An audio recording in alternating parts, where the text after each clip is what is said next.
see the gloves? Yeah, I do see the gloves. Are we going to I do a little, did you know I used to be a boxing? boxer? I used to be a boxer. Oh, wow. But let me introduce myself, ladies and gentlemen. My name is Rick Young. This is another segment of What's in Your Hand here at GHCR and WHCR, their sister radio stations. And my guest today is a professional organizer from New York City. And he's a no-nonsense kind of guy. I remember when you came to this, I said, man, this guy is serious about his business, man. You're serious about this business of organization. But before we get started, is that Billie Holiday behind you? That is Billie Holiday behind me. Wow. What does that say? Life is what? Life is beautiful? Yes, life is beautiful. It's a Banksy piece of art. So it's a what? Banksy. He's a British artist. It's a piece of art. I mean, it's not an original Banksy, but he does a lot of he augments found art in the world. So I think there's a brick wall someplace where it said life is beautiful, and then he added the Billie Holiday image to it. Wow.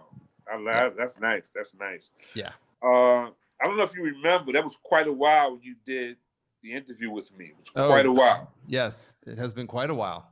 So what you need to understand is that my interview is different from everybody else's. I got my own style. Uh-huh.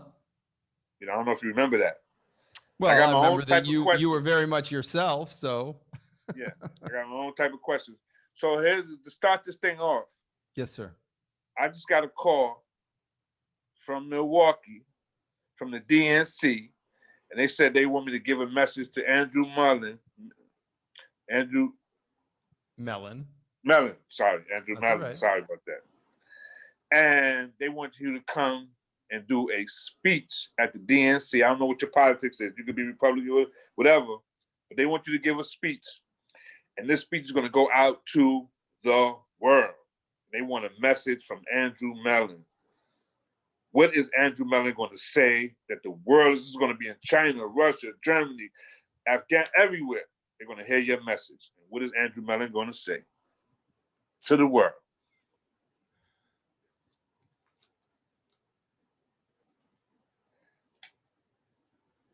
This is a time in history when we are being called upon to be our best selves.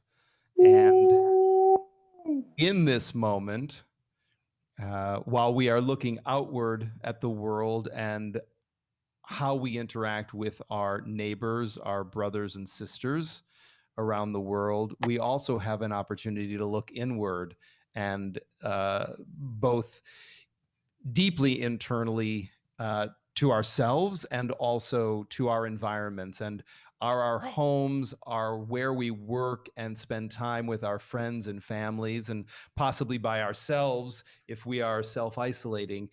Are those spaces that support your biggest, best, highest self and the expression of who you are as a child of God, as a child of the universe, as a child of source?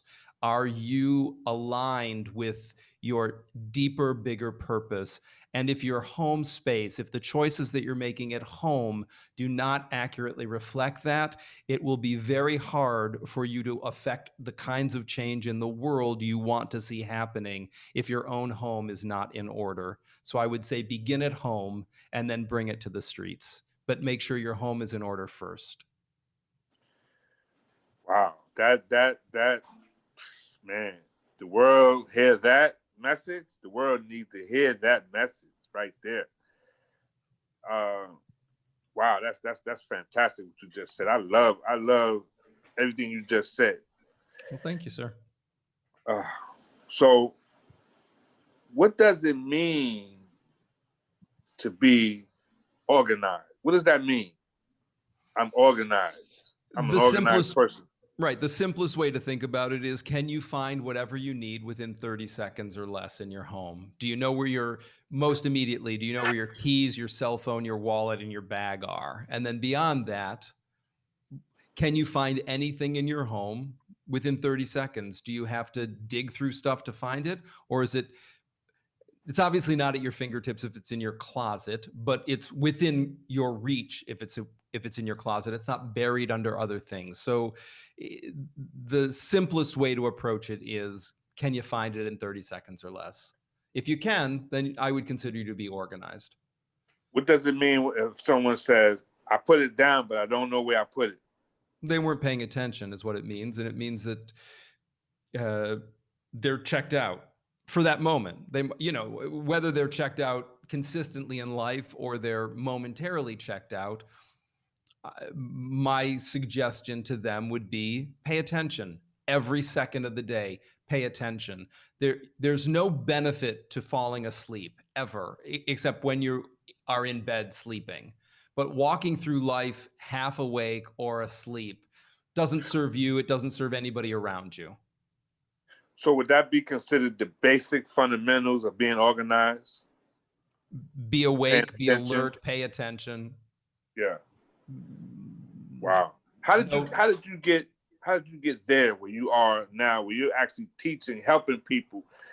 Actually, do you actually go into the homes and help them with their clutter as well? Oh, I still see private clients and do things. Although, I mean, obviously with COVID, I'm not going into people's homes physically right in this moment. I'm doing a lot of that virtually, but Zoom is a fine medium. I've worked with many clients around the world using video conferencing. It's an amazing tool that's available to us today. So I've done that. I mean, that's where my practice began, was doing hands-on organizing. And over time, I've written a book, as you know. I've written 2 books now. And the work has grown out of that. And it was always my intention with my private clients and anybody that I'm working with to give them the transference of the skills that I have so that they're not dependent on me to be able to maintain a system after I leave. It doesn't serve me and it definitely doesn't serve them. I don't want to be the only person who can keep somebody else organized. They need to, you know, it's the give me a fish, teach me to fish mindset. I'd much rather teach you how to fish, because if you're dependent on me, then you're going to go hungry. You're not going to be able to find your car keys or your mobile phone. That's not a good fit. You need to be able to know where those things are, whether you can reach me in an emergency. And really, there is no such thing as a stuff emergency, barring if you work for the fire department and you can't find your hose. But other than that, there are no emergencies around stuff. Do you consider yourself would you have a talent or a skill? Yes. So both of them? Yes, sir. Well, then how did you get there? Well, talent is a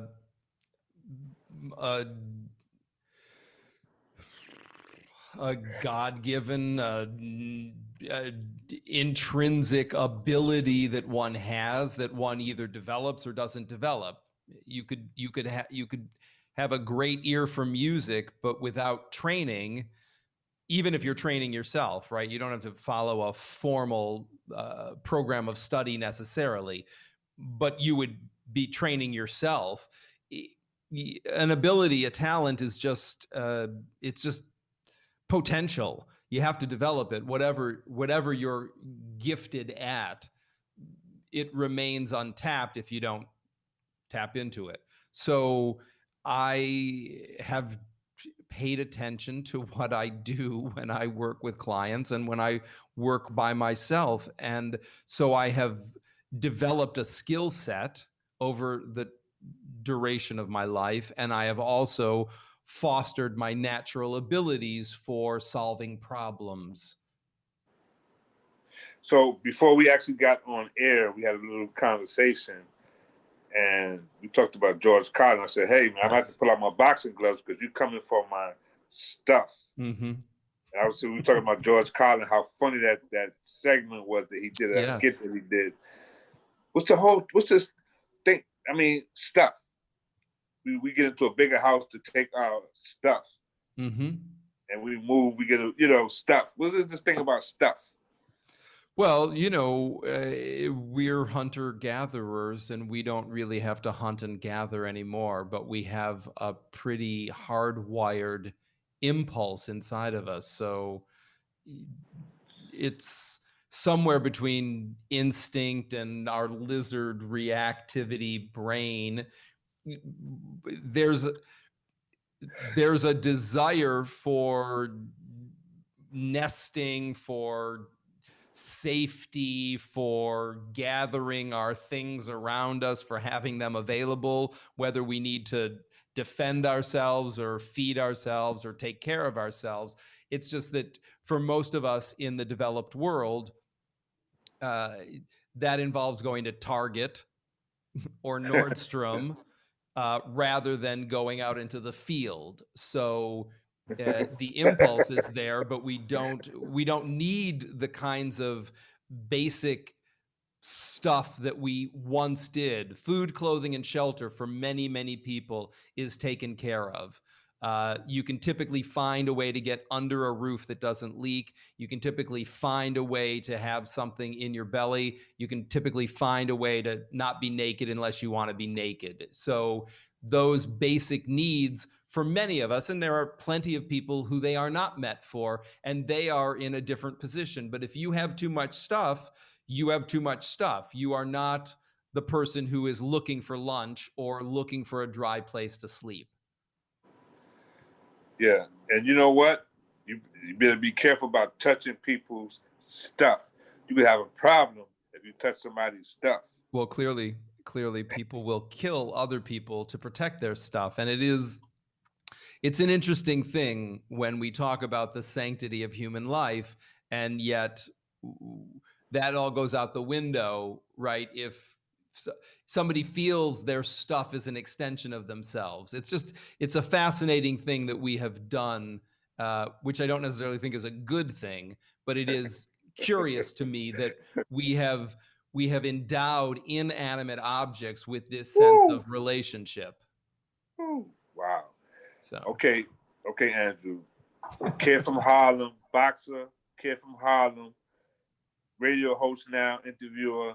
Here come my question. You ready? I don't know if you're ready for this question, Andrew. yeah, bring it on, Rick. I'm ready. Andrew Mellen, why are you here? Why am I on your show? Why am I on the planet?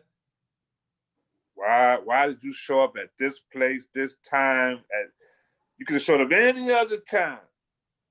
100 years ago, 100 years later. I mean, why now?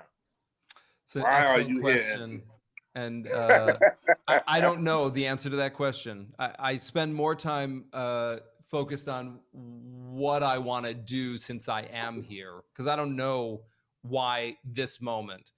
And I find that other than, if we think about Simon Sinek's definition of why, like why I do what I do, what motivates me to do what I do, that is about service. But like, why am I here? Who knows the answer to that question? I'm not smart enough, and I don't have a big enough vision to know the answer to that. What I spend more time answering for myself is, since I am here, how do I want to spend my time? How can I maximize my experience of being here? Somebody else can tell me the answer to the why. Okay. So what is the difference between organization being, let's say, highly organized and a minimalist? What's the difference between that? Well, a minimalist is somebody who is focused on minimizing their belongings.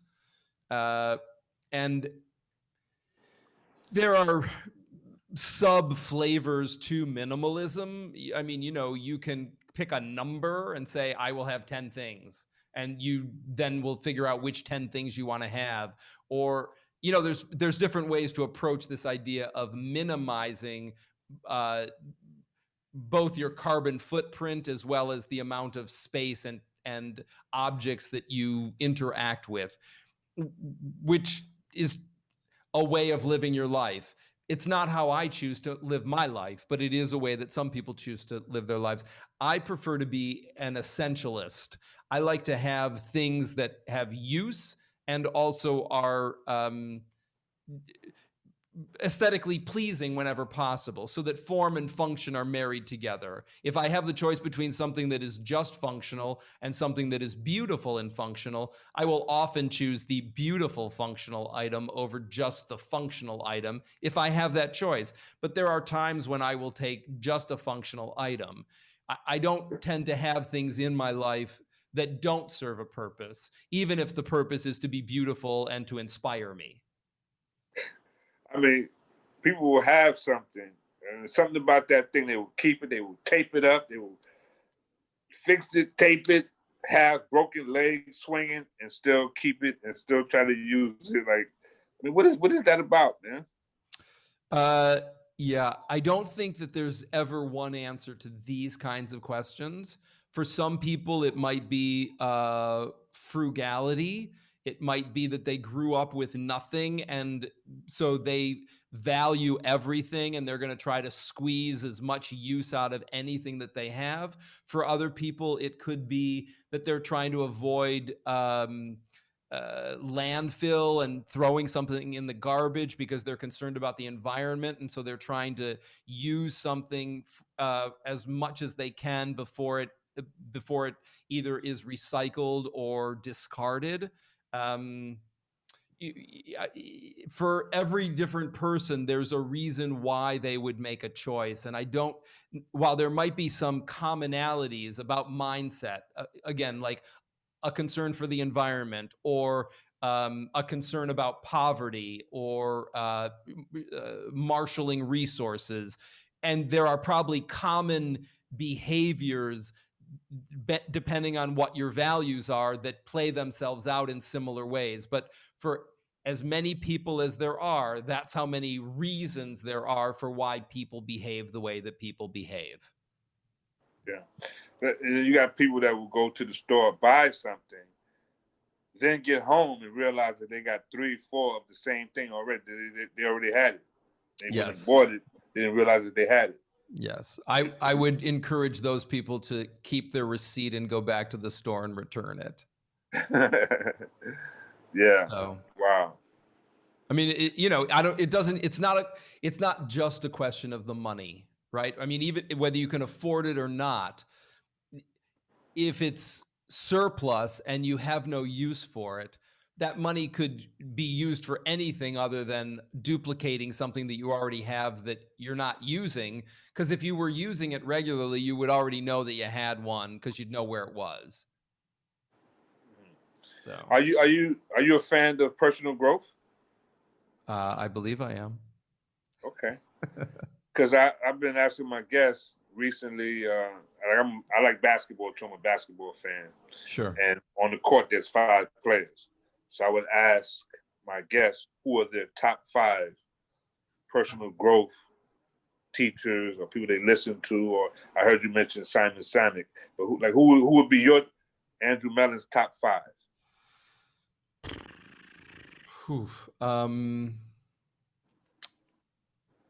I would put the Dalai Lama in that list.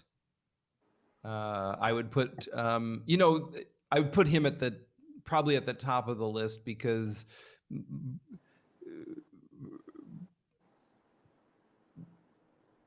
meditation, Buddhism as a vehicle for mindful practice is probably underlying most, if not all, of my choices. So I would start there, and then the rest of the roster rotates. I mean, at times it would be somebody like Maya Angelou, or it might be Brene Brown. It might be Bell Hooks. It might be Toni Morrison. It might be Simon Sinek. It might be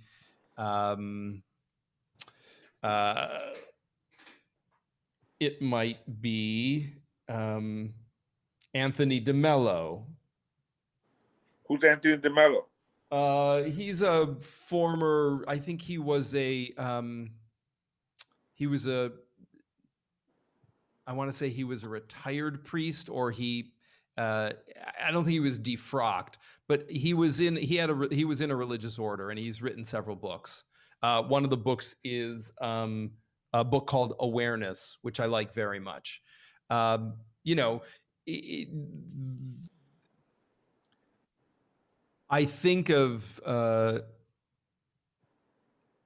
teachers, facilitators, thought leaders, people who are engaged in their own development, who are sharing what they've learned. Those people, I rotate through them depending on which tool I'm looking for. So, why did you pick Toni Morrison? Because she's a brilliant writer. She was a brilliant writer. Mm-hmm. You know, Sula, I think, is a perfect book. Okay. And I'm not familiar with Renee Brown. Brene Brown. Brene Brown is a sociologist, psychologist. She teaches at the University of Houston. She had a very popular TEDx talk, and she writes a lot about vulnerability is her thing. She studied vulnerability for 10 years before she, I think, wrote her first book. And she just recently did a Netflix. I mean, it's sort of a presentation talk. Very smart woman, and also big-hearted. I would like to give you my starting five. Please. Napoleon Hill. Jim Rohn. Jim Rohn. Reverend Ike. Okay. Are you familiar with Reverend Ike? I am not. He was a lot of stuff on YouTube. Prosperity Preacher. I actually seen him in person while he was here on the planet. Okay. Prosperity Preacher. I like some of the principles he teaches. Okay. And Les Brown. Because he was the guy that sort of opened the door where I saw this thing called, motivational speaking, teaching from the stage, from the platform. I was like, wow, this guy is amazing. He is amazing. So I've seen him speak before. But you said something interesting. You said rotating, because I have changed the list a little bit. Oh, and then that was 4. There's one more.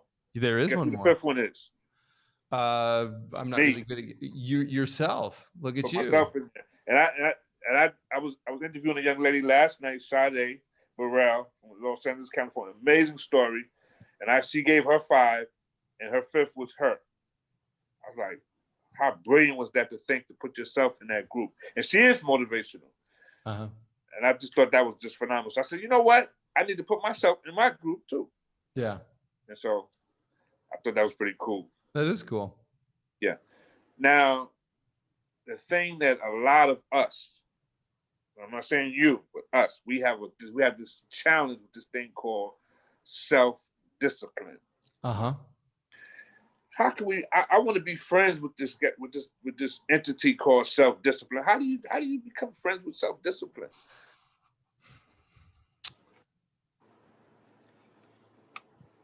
I think the word discipline gets a bad rap. So I encourage people to, and I try to do the same thing. I try to practice what I preach. I encourage people to live in alignment with their values. So if something really matters to you and you can access that, I think that you will find the motivation to do the next right thing. Rather than the idea of self-discipline just sounds like you're trying to force yourself to do something that's good for you, like eating broccoli or, doing something that you might not want to do, but you do it because somehow it feels external. There's some sort of pressure to do the right thing as opposed to allowing the right thing to come out of you because it's in alignment with what's important to you. So that feels like it takes less effort. You have to get in the, perhaps the vortex of being in alignment. And I think once you are in alignment, it becomes not exactly effortless, but there's far less resistance to doing the right thing because it's a natural extension of what matters to you. So I think in some ways, instead of trying to do the thing itself, if you can, if the focus is on getting yourself aligned, if that's the only part of self-discipline that you're focused on, the rest of it should come easier with less effort, because as I said, I think it's a natural extension of what you value and what's important to you and how you want to participate in your life and in the world. You notice I'm wearing. I do see that. Yeah, I have a couple of them. Positive mental attitude, one of them.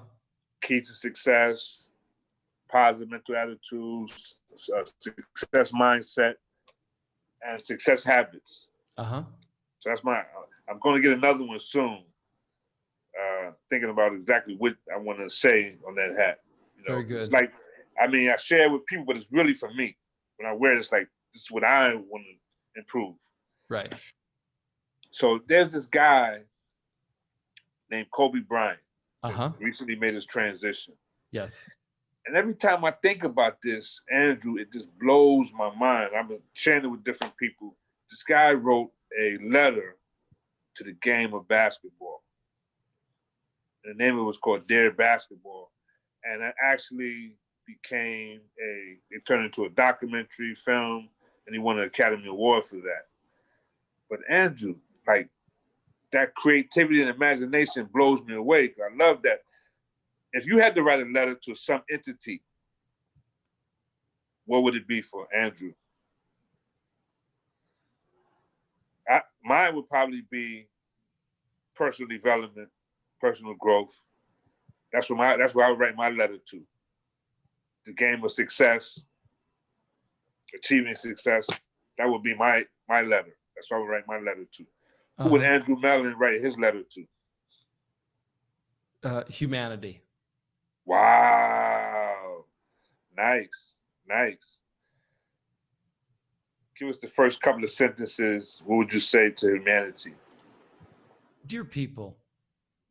What's that? Dear people. Okay. Okay.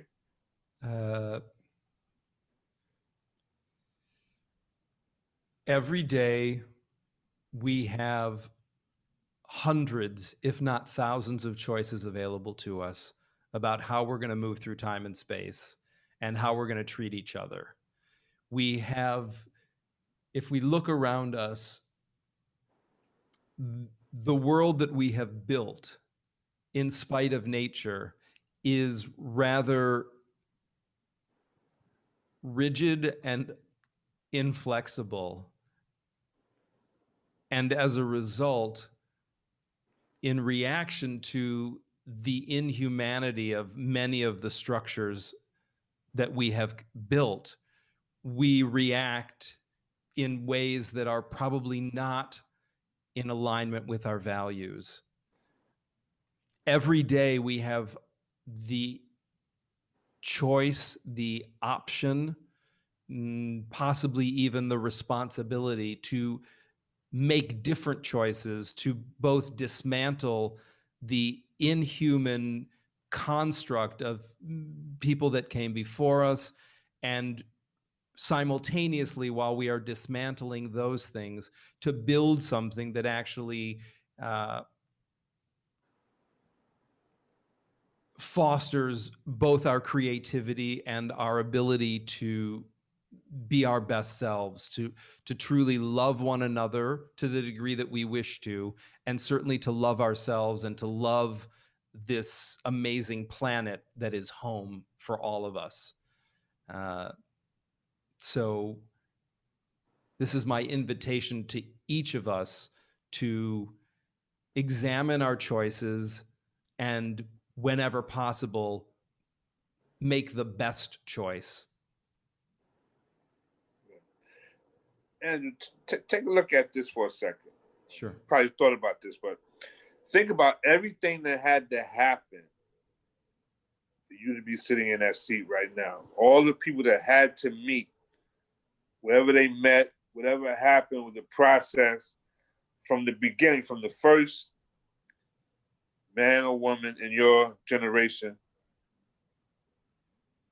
and coming up down the line. All of those from however when it started Right. to right here, right now. Here you are sitting. I mean, think about that. That's an amazing thought for me. I don't know about for you. I don't know how you feel about that. No, I mean,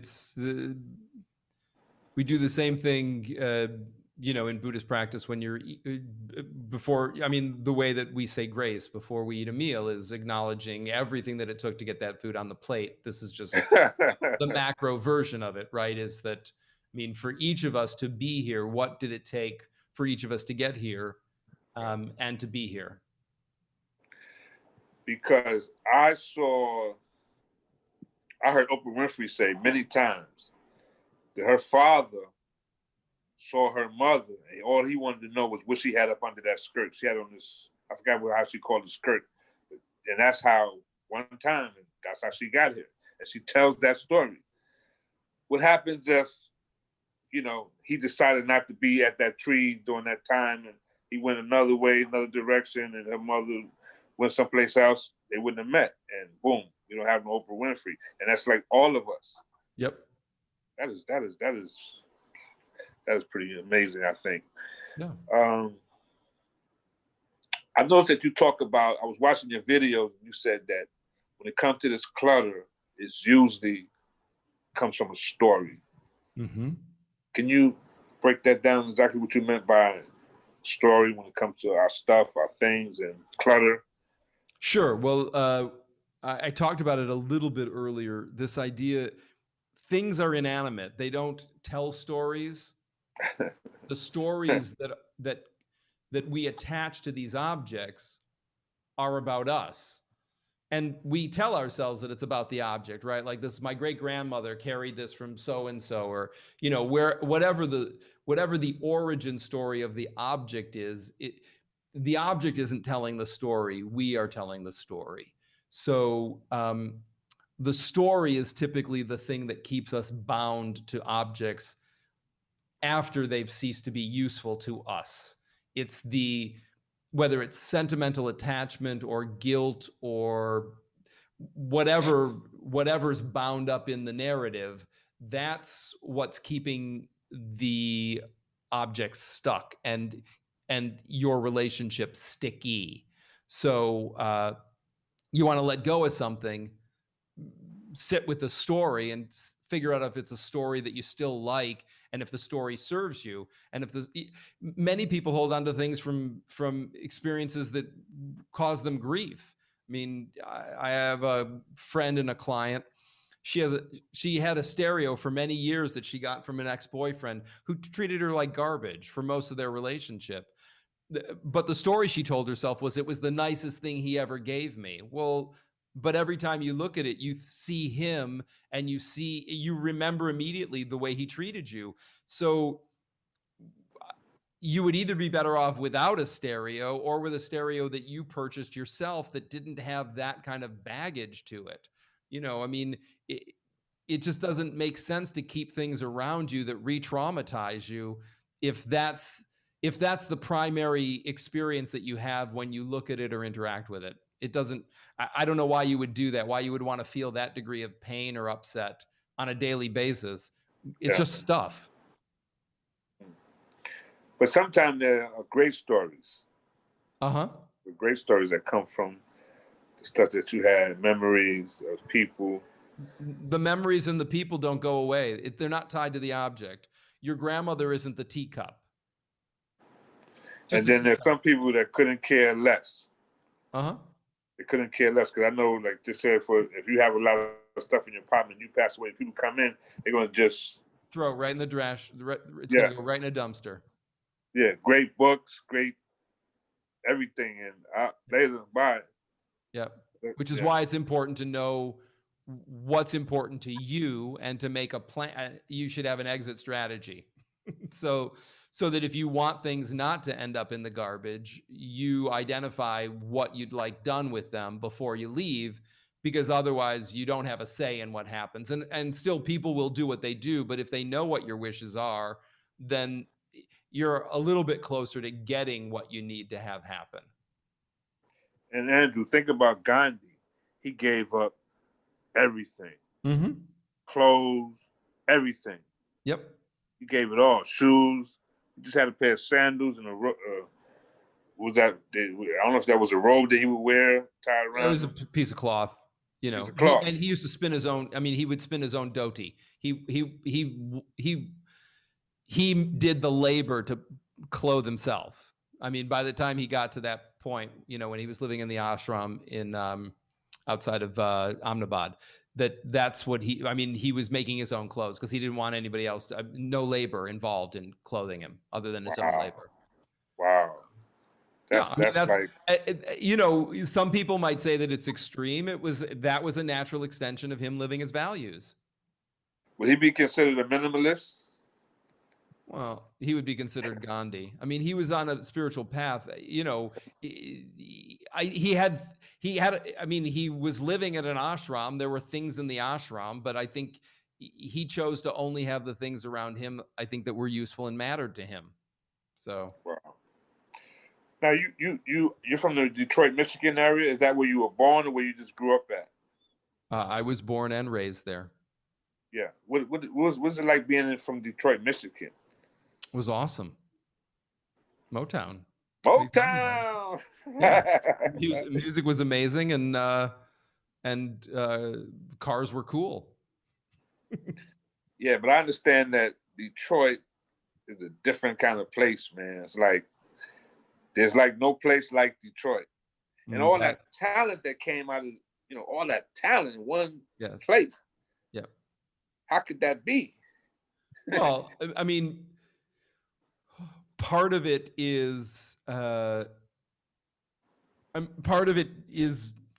we have to give credit to Berry Gordy for fostering the talent. I mean, he profited off it and he also nurtured it, right? I mean, he made money and he also made other people wealthy, even if he made himself wealthier, right? I mean, I wasn't a part of Hitsville, so I can't really speak to the details of what happened. I mean, regardless of how many memoirs we might read about what happened there, I wasn't there and I wasn't a part of what happened. But clearly, he could spot talent and nurture talent. And I'm sure that there are lots of talented people, lots of places. You need talent. And if you don't have access, you need a Berry Gordy to provide access and to foster talent. So, right. I mean, we all have mentors in our lives, or I would say most of us. I mean, there are some people who might not have a mentor, but most of us have somebody who has, just like when you think about everybody that's behind you, there are people that are ahead of you who have opened doors or facilitated something to provide us access and encouraged us, even if it was just a word that said, I believe in you, or I believe that you have the ability to do something, and it could have been a teacher in school. It could have been somebody who lived in your building or down the block from you. It could be somebody that you were related to, or, it could be anybody. Yeah. So, and look, I mean, Detroit clearly also had severe problems, right? I mean, there was a mass exodus from the city center for the middle class, both black and white. I mean, anybody who had the resources to leave Detroit did. So, Aretha Franklin lived in the suburbs just like my parents lived in the suburbs. If you could get out of the city, many people chose to leave the city, right or wrong. They did it. And so the city was left with a lot of people without a lot of resources and not a lot of support for those people. That's a recipe for disaster, right? No tax base, no services, no transportation, no money. You can see how trying to piece together a meaningful life under those conditions are odds that nobody should have to deal with to try to survive and thrive. So that goes perfect with my next question. There's this thing called creative imagination. And I like to know, first of all, what that means to you. Secondly, how do you use that in your work? And then we'll just take it from there. Sure. I am looking at the time, and I see that we're coming up on 2, and I've got something at 2. So I want to answer this question, and maybe we can do part 2 of this conversation as well. But yes. I will answer this question for you. Okay. Creative imagination, somebody could say that it was an oxymoron, right? Imagination somehow implies creativity, but this idea of being able, giving yourself permission, being able to imagine, I don't even want to say creatively, but allowing yourself to imagine what is possible without any boundaries, without any limitations. And that's often what I do when I'm thinking of classes, when I'm doing my work, when I'm trying to solve a problem, or I'm trying to build a course, or I'm trying to coach somebody, is approach the situation with the mindset that anything is possible, whether I can think of it or not. Anything is possible. So what is the best solution that I can imagine?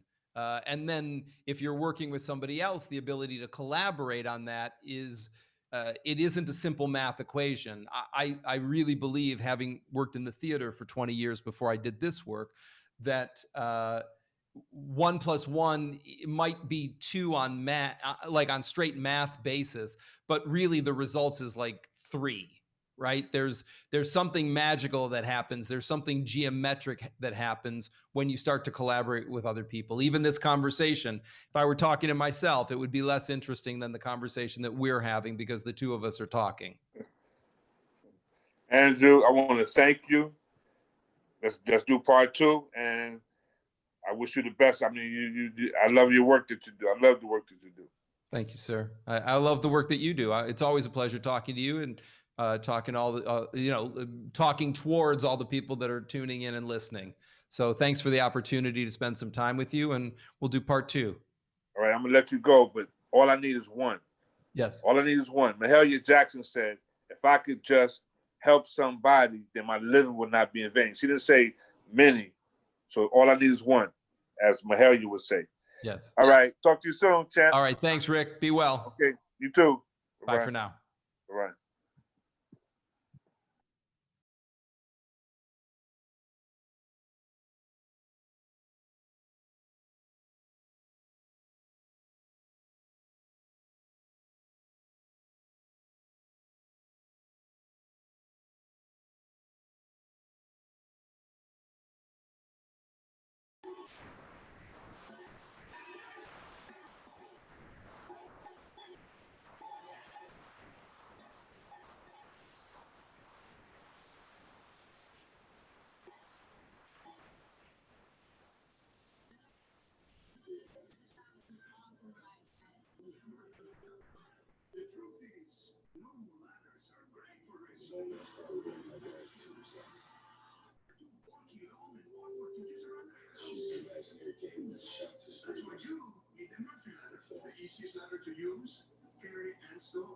With the Murphy ladder's patented silence technology, you can instantly come back into one focused shot. That means you can conveniently store the Murphy ladder anywhere you like you. In a garage, in the closet, under the bed, in the closet, and I put that.